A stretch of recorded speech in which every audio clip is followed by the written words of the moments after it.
Découvrez un extrait exclusif de ce livre audio et profitez d'un essai gratuit sur Audible via le lien dans la description. Alors qu'on est là pour la même chose. C'est la première fois que je vais chez un gynécologue.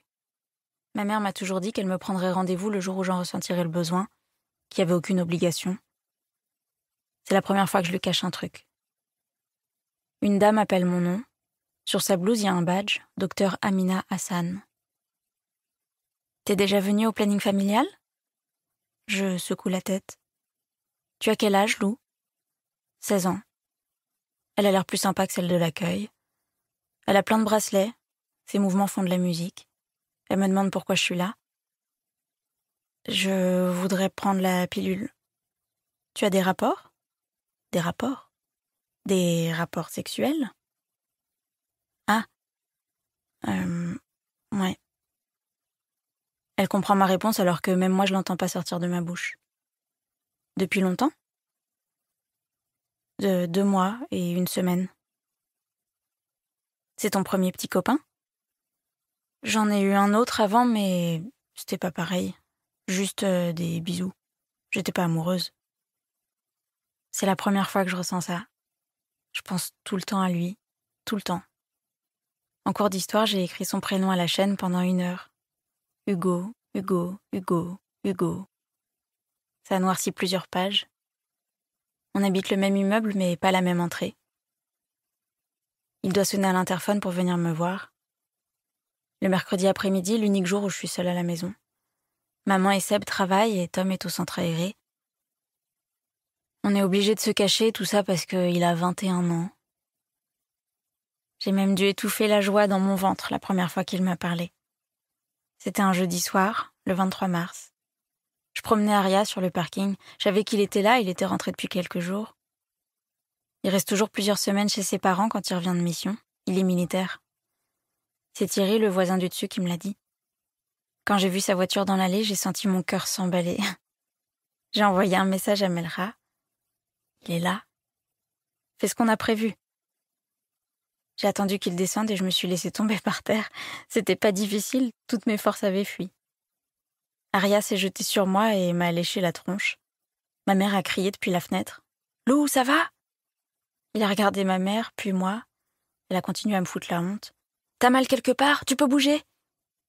Il est venu vers moi, il m'a tendu la main pour m'aider à me relever. La mienne tremblait. « Tu t'es fait mal ? » « Non, non, ça va, merci. » Ah, cool.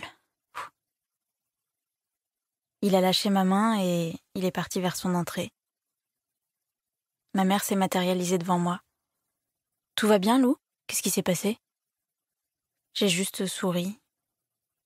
J'ai pas lavé ma main droite pendant 1 semaine. La gynéco m'explique les différents modes de contraception. Elle insiste sur le fait que les préservatifs protègent des infections, contrairement à la pilule. Je sais, tout ça. Maman me l'a répété 1000 fois. Avec des dessins, des vidéos pédagogiques et des schémas. Hugo fait des tests régulièrement, il n'y a aucun risque. Il me l'a promis. Il supporte pas les préservatifs. Il m'a dit que si je l'aimais vraiment, ce serait génial que je prenne la pilule. Je l'aime encore plus que vraiment. Chapitre 3. Diane. Cette table est le premier meuble que nous avons acheté en commun. Nous avions arpenté les rayons du magasin, main dans la main, puis jeté notre dévolu sur elle. Pas la plus robuste, pas la plus belle, mais qui présentait l'avantage d'être livrable le jour de notre emménagement. Ce n'était pas une table, c'était notre nouveau départ, et sous ses 4 pieds en pin, gisait le champ de bataille que nous venions de traverser, en nous séparant de nos conjoints respectifs. J'avais pleuré de bonheur sur le plateau extensible. C'est assis à cette table, ce jour de grand ciel bleu, qu'il dégoupille mon cœur. Diane, je sais plus où j'en suis. Il repose sa tasse, s'essuie la bouche et fixe le mur derrière moi, assez près de mon visage pour observer ma réaction sans affronter mon regard. Lou dort encore. Tom se prépare dans la salle de bain, le ciel se fracasse sur le plateau extensible. C'est-à-dire ? J'ai besoin de prendre du recul. C'est à cause d'hier soir ? Quoi hier soir ? Quand on s'est pris la tête pour Lou ? Je devrais pas te contredire devant les enfants, je sais, mais parfois c'est plus fort que moi. C'est dur avec elle. Il prend sa tête entre ses mains. Mes yeux se rivent à son... Livre audio complet gratuit disponible en description de cette vidéo.